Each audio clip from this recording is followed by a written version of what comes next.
D dot. D dot. It's D dot. Yeah. D dot. Corner. D dot.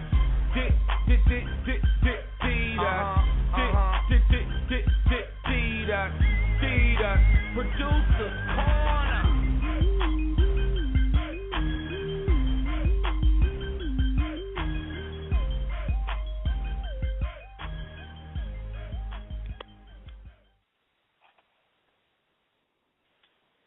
What's good? We're back with the Icebreaker Radio Show. This is your boy D Dot with the Producer's Corner.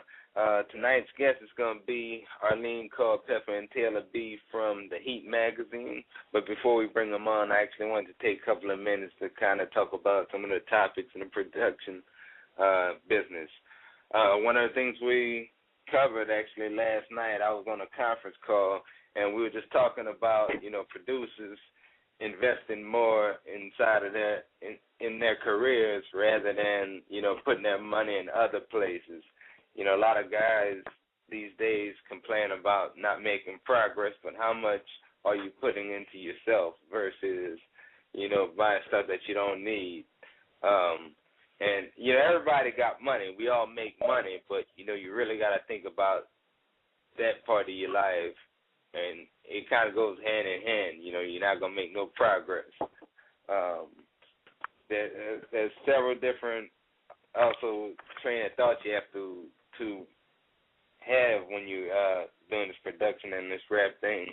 Like hanging out with the wrong crowds, people that kind of slack off, and those types of people going to put you down.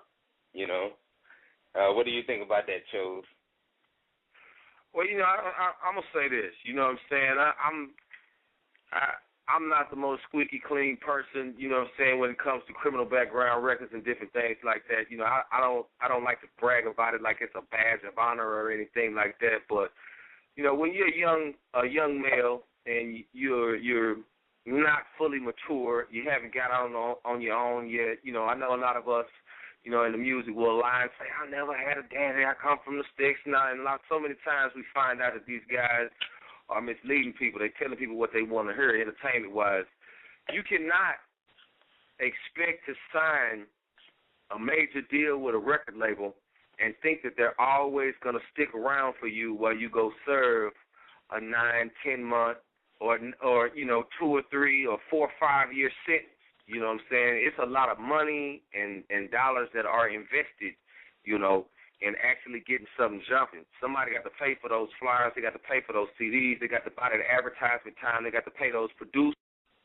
And, you know what I'm saying, a lot of times I just think it is, ridiculous, what we go and do. Stop going and get the weed yourself.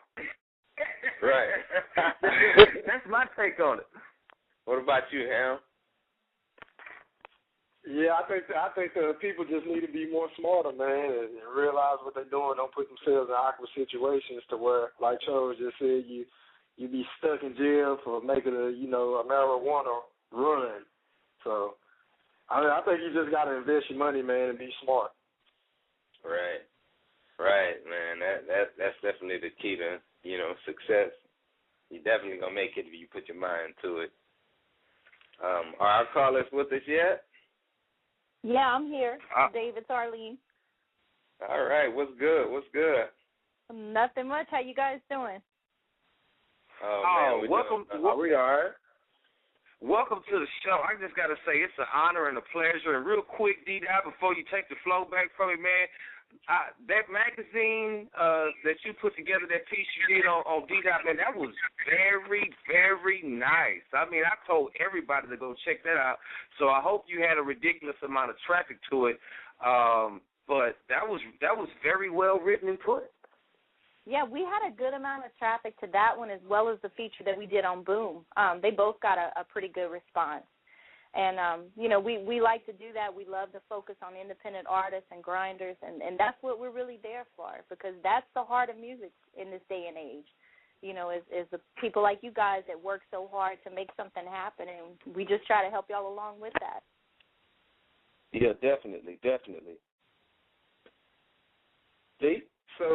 So tell us a little bit about, some of the things that you do with the Heat magazine as well as Global Rhythms, and what actually is Global Rhythms. Global Rhythms is a great site that focuses on the independent artists especially, but there's some signed artists on there too. And what they do is they help focus on the music or whatever your art is. If you write, if you're a blogger, musician, producer, and what they do is help you go on and post your music. It's a social networking site, and it's very much kind of like Facebook for music. It's a really neat format. And if you're not signed up, you definitely want to do that. It's www.globalrhythms.com. Really good site to get your music out there, and it's a really good social networking tool also. They've got a couple of shows, radio shows that play throughout the week. And Taylor and I actually have one that plays from 8 to 10 Central on Saturday nights. It's called The Heat Radio. We do a lot of what you guys do. We have guests on, we play a little bit of music, and we like to talk about whatever comes up, news, politics. Matter of fact, Taylor handles the news segment and does a really good job with it. Hey, can you guys hear me? I'm checking in. Yes. Right. Welcome to the show. Go ahead and introduce yourself and let everybody know who you are. Well, my radio name, I go by Tazy B, thanks to the phenomenal Seven Johnson, who is also a co-host on our show Saturday nights. That's the Heat Radio. Basically what I do is I carry a lot of the hot stories that are featured on the heatmagazine.com, and I bring that, kind of to life, put my own spin on it on our radio show. And, that's about it. I try to network with people. I also am locked into the Heat Radio's Twitter account, so you can look us up at the Heat Radio, and then I also have a personal account. But basically, if you hit me up on the Heat Radio, if you're an up-and-coming artist and you'd like some exposure, we're all over Twitter, and we're the Global Rhythms team, so. Well, that's what's up. Definitely a hard-working individual, to say the least. D, that's back on you. So tell us a little bit about, what do y'all think about the current state of hip-hop as far as, some people say it's dead, some people say, it's coming back up.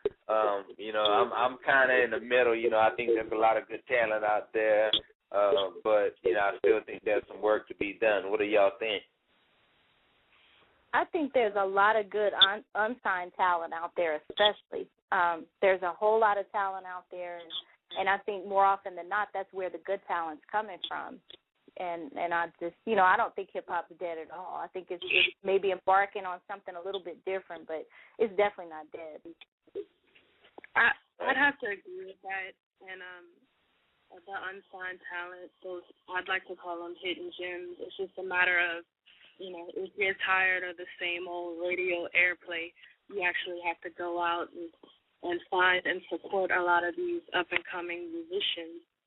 And that's something that always bothers me about, radio today. It's just an oversaturation of the same people over and over again. And that's why I appreciate outlets like Icebreaker and sites like Global Rhythms and even our own show, The Heat Radio, because it's a lot of good exposure. It's different from the norm or the standards that are set with hip-hop right now. So a lot of these guys coming up, and women, mind you, but a lot of them coming up are just, they have an impression to make. So it's up to us to step outside of that box and make sure we try to support a lot of these new artists. Well, we definitely appreciate the love, and it is reciprocated.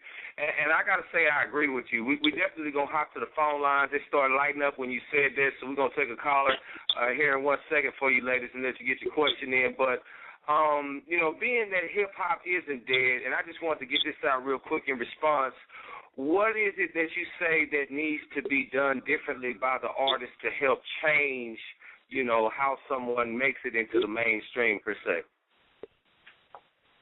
I think one of the things that they need to do is, especially in certain regions, they need to start working together instead of against each other.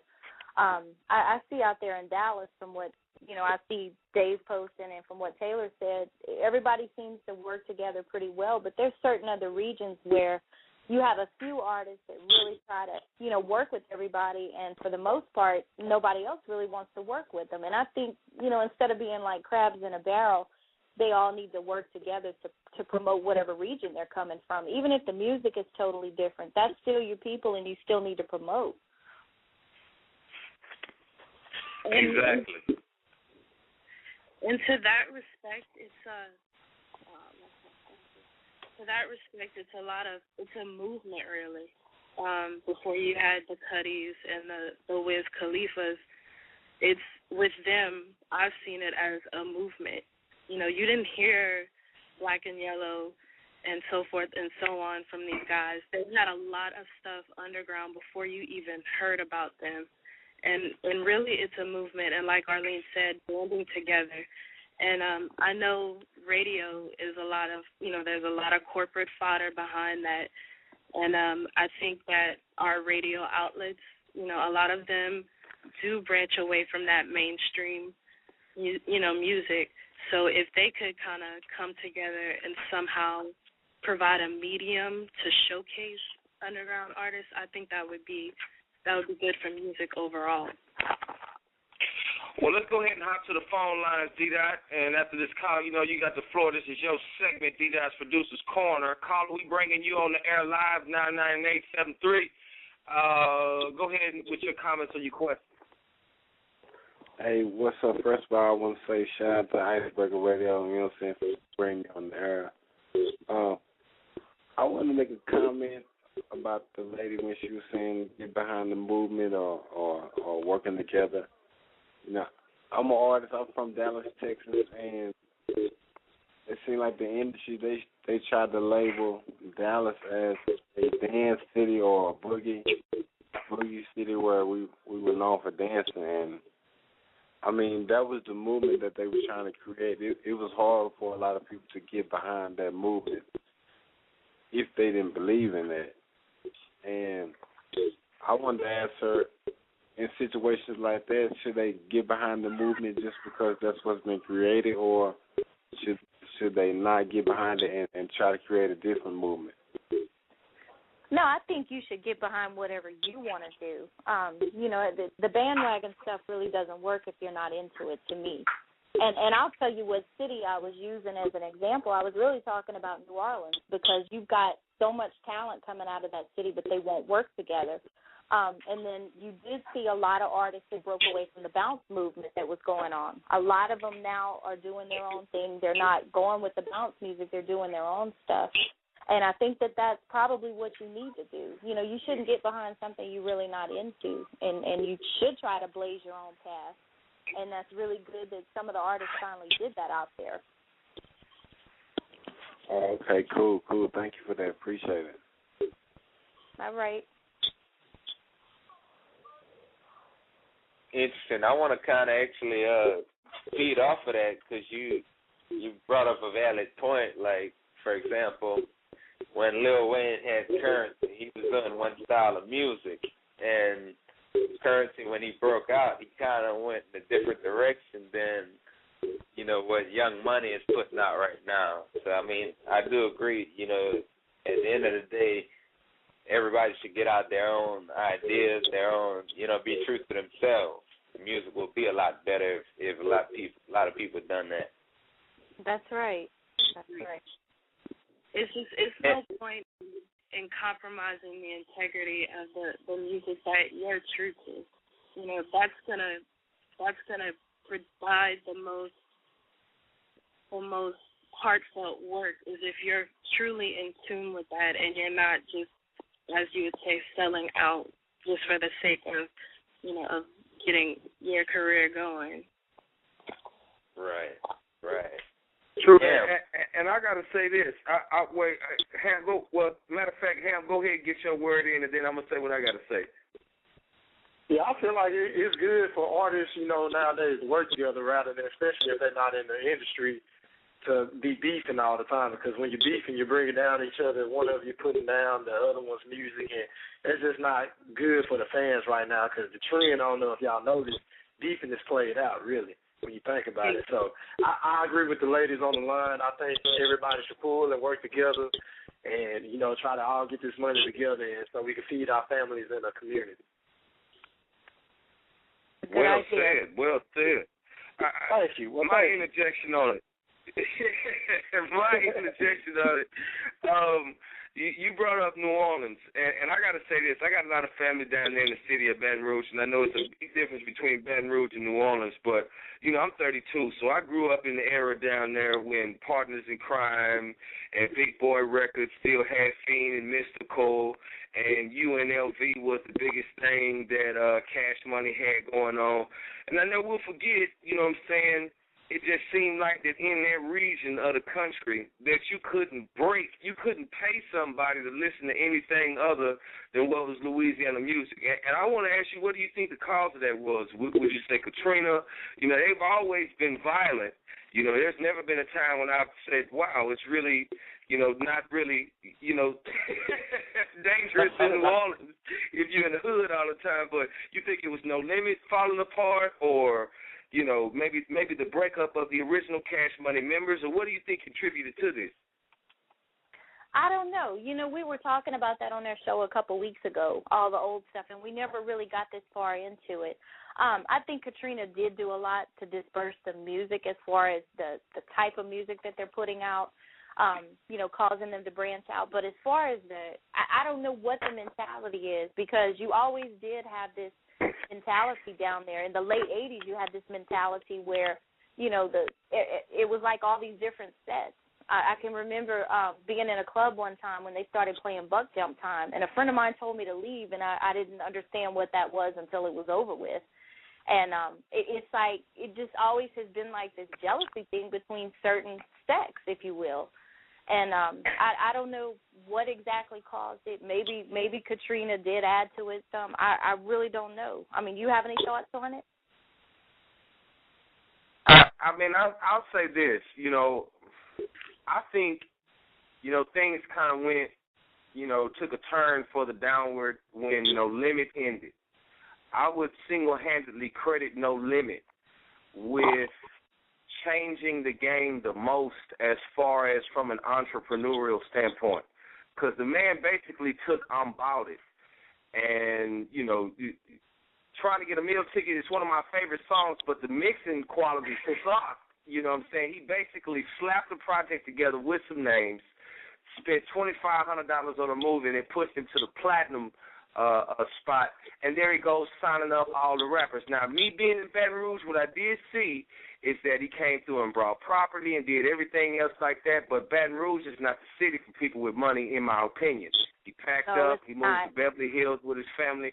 Right, he moves to Beverly Hills with his family, and you got all of these rappers down here and all of these producers with nothing to do. Now, I can personally say that I have met KLC, I have met Moby Dick, you know what I'm saying, and one of the things that Moby Dick was saying that, you know, basically P owned everything.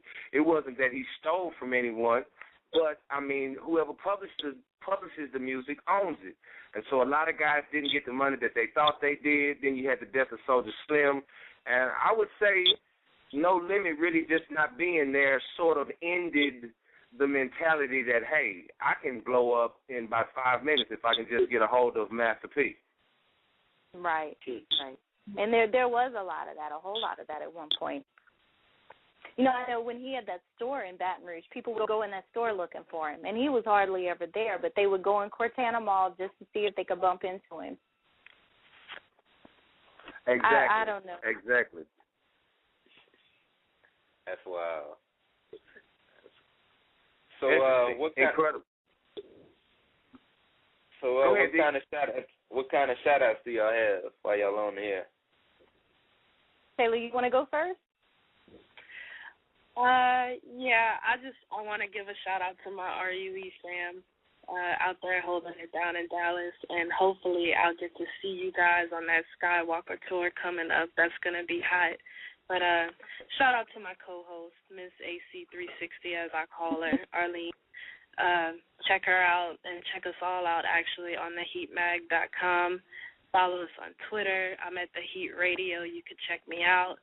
And that's about it for my shout-outs. I want to thank you guys for having us on, first of all. It was really nice. I like the topic. I want to send a shout-out to Dre. He's the editor-in-chief, the publisher of the Heat Mag. Definitely want to send out a shout-out to Mr. International. He runs Global Rhythms. Everybody with Global Rhythms, Seven Johnson. Got to send a shout-out to Seven for sure. And Tazy does a great job with the news. We're so glad to have her on board with us. And I also want to send a shout-out to Straight Jig of the U-Boys. He supported us 100%. Want to tell the U-Boys hello. Want to tell Boom hello. 3 Dot, everybody. Yeah. And I the whole Dallas family. I co-sign on everything. All right, well, that's what's up, ladies. Before they break off, you know, these are two avid Saints fans, too, by the way. I just wanted to point that out to you guys. They're what? OMG. Now, I wasn't going to say anything, but I will say this. You know what I'm saying? You ladies are more than welcome to come up to Texas Stadium on the next go-round. I was in the game. You know what I'm saying? Me and my crew was down there halftime, and we almost came back and beat y'all. But, you know what I'm saying? I just got one word, and I mean this in love. Marshawn. Beast mode. Well, wow. I'm ready to hear from Ham on these NBA playoffs because please stick around. Thank you. Well, stick around. You stick around. You know I had it up for you, baby girl. Stick around. 8:30 is right around the corner. And I'm locked in all the way, so let's get it. All right, well, thank you. Thank you so much for your support. No problem. Y'all keep it locked. We'll be right back. We're gonna take a quick commercial break. Y'all listen to Icebreaker Radio. Hit us up 646-595-2679. We coming back up to finish off this Battle of the Beats, and it's gonna be hot. Y'all listen to Icebreaker Radio. We'll be right back after this commercial break. And we are back live on the Icebreaker Radio Show. D-Dot's Producers Corner. D, you got the flow. Yeah, so we got our final round of the beat battle. We down to 2. Jay Gucci beats repping Florida.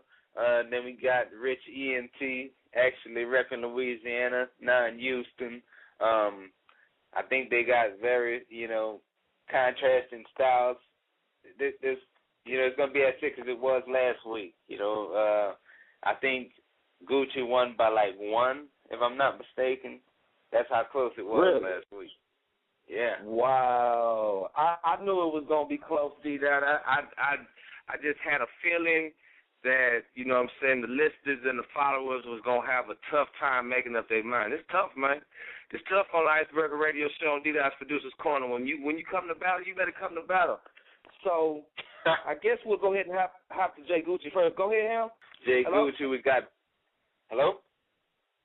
No, you said Jay Gucci, Big Dreams, that's the one you want to roll first? Yeah, let's do it. Let's do it. Jay Gucci hood like your hood move.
James, Jay Gucci, D-Dot, what you think? You think he stepped it up for this one? Did he bring a higher track than last week?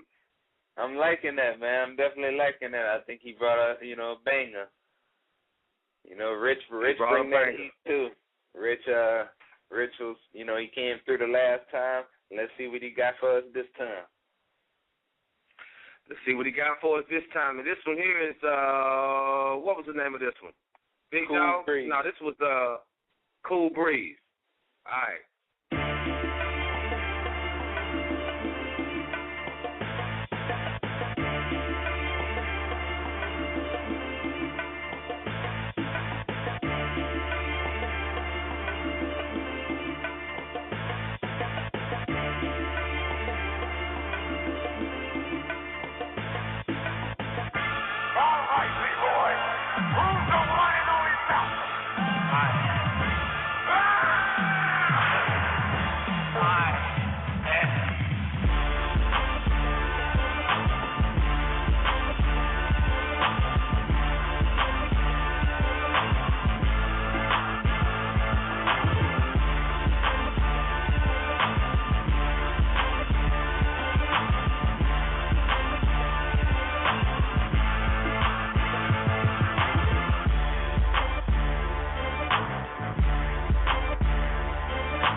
Oh man. I know some of y'all are tuning in like is this Ham Rothstein Sports? Yeah, I hope y'all keep it locked. We got it covered up later on, but we had to let my man get his blows in. D-Dot, man, go tell them how they can go vote, bro. Yes, sir. You can actually go vote on my website, MajorMusicENT.com, on the Icebreaker Radio Producers Corner page. I just put the poll up as we speak. It's loading right now, so, be up there for y'all to vote. And that's what's up. Well, D-Dot, you know what I'm saying? You go ahead and take us out, and we will be announcing the winner next week, so don't miss it. The producer who you vote for, you are giving a free distribution deal to, and they earned it.